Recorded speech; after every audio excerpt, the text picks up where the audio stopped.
he went to Paly himself and graduated in 1959. Played on some really good team and a really bad team in his 2 years. A 10-0 team and an 0-10 team. And then he went to San Francisco State, got his teaching credential. He taught at Terman. And then he came over to Paly and was coaching and teaching math. Mr. North was a very special man. You know, as far as his skill set, he was a great football coach. We were together for 10 years, friends before and after that for many, many years. You know, family, friends, everything. But he had the skills that a lot of teachers don't have. That he could teach the top level math and the lowest level math with the different type of kids that are in those, and be excellent, and be able to adjust to the level. And I think that that kind of thing is real special. He's a good man. He watched over me, and I taught his calculus class for him one year, and he was just in awe. And so he hired me, and I've been here for 25 years because of Mr. North. And he was a phenomenal teacher. He cared about his kids tremendously. He was the champion in what we call wait time. He would pose a question to the class and wait. And I think he waited 30 minutes was his. He waited one time for class to answer a question for 30 minutes. And, no one spoke for 30 minutes, and he couldn't, you know, finally that wait time ended. But he was a master at letting the students think and really teaching them how to think and letting them come up with their own ideas. He was supportive to everyone in the department. He covered our backs, helped us, mentored us. He had a glass eye, and so he'd be looking around the room, and you never knew quite, you know, who he was looking at. So I remember a lot of the students kind of didn't like that at all. And sometimes when he had an issue, he'd have to wear a patch like a pirate.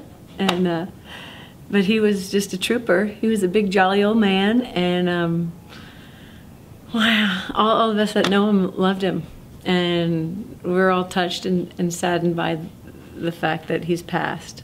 But we're also very thankful that we had him in our lives for the time we did. He was really a wonderful math teacher and a wonderful mentor and a wonderful guy. I visited AJ North this past summer over at his ranch. When he retired, he went to his ranch in Angels Camp, not too far away. So I visited him this summer, and we had a good time. Just chatting, simply because, you know, his mind is really still very sharp. But some of the things that we would reminisce about would be some of the stories that happened here in the math department, like the time that he actually kind of broke Mrs. Bauer's toe with a golf club. She won't tell you about that one. Other times would be simply that sign by the clock. That was just the classic AJ North. Time will pass, will you? He always put it by the clock, so that when the students look at the clock, they would see that sign. He was a football player, he was a football coach. His picture is inscripted over at Quirks, in a cartoon over there with Earl Hansen and him and Scott Preston and a few others. He's really someone who I'll remember very fondly as someone who really cared about the kids, who would really spend extra time making sure that the kids knew what they needed to know. And the fact that, well, actually one of the more unusual things was the fact that he always had one eye that kept pointing one way. So the students couldn't tell whether or not he was actually looking at them or looking at someone else. It just wouldn't move. It was kind of scary, kind of creepy for some of the students. Anyway, I'll remember AJ North very fondly. So Mr. North actually hired me back in 1988, and he was very scary because he was a very large man and he had a lazy eye, and he was a man of a few words, but he was a great guy.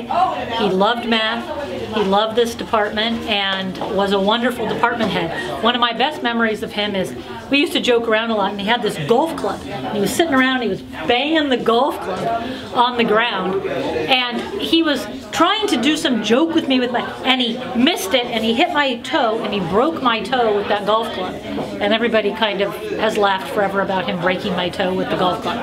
But He was a great guy. He was a great math teacher. And one of my favorite things was he had all these funny, very non-PC posters on his wall. And out there, I think, is the poster that said, you're looking at it, it said, "Time will pass, will you?" And that was always above his clock in his room. So that was kind of a cool story about Mr. North. When I was first hired back in 1983, AJ was a football coach, and he had a lot of bravado like my older brothers. I have a very big family, and I have 2 older brothers who used to get on my case all the time about this and that. And AJ liked to yank people's chains. So he knew I had fought hard to get my degree in math, and so he would tease me with things like, "You should be staying home and having babies, not here teaching math." And I would give him hell about it, and he would give me hell right back. It was really awesome. My husband told him that one day I would be his boss, and one day I was his IS, but only after he had been my IS. And he was a phenomenal teacher because he always gave kids the straight scoop on what they were doing right and where they had a misconception. And he would always challenge students to step up to it, step up to the challenge, that you could do it. And I think part of that came from his really excellent ability to coach. When he coached, he always believed the kids could do what they needed to do, and he was also that way in the classroom. And when a student would start to shirk and decide maybe they didn't want to be challenged that much, he would just tell them to, you know, suck it up. You can do this. And really believed in them at a level that I don't think the students themselves believed in. At back-to-school nights, the parents would always come out of his classroom laughing because he loved the math and the kids so much. And he was a little scary. You can tell he was a big old guy. He's a little scary, so they weren't really sure what to expect. And at the beginning, some of the students were a little afraid of him. He's a big old football coach, you know. And by the end, I think they really loved him. So when plans go forward for his memorial, I think you're going to see the whole town turning out.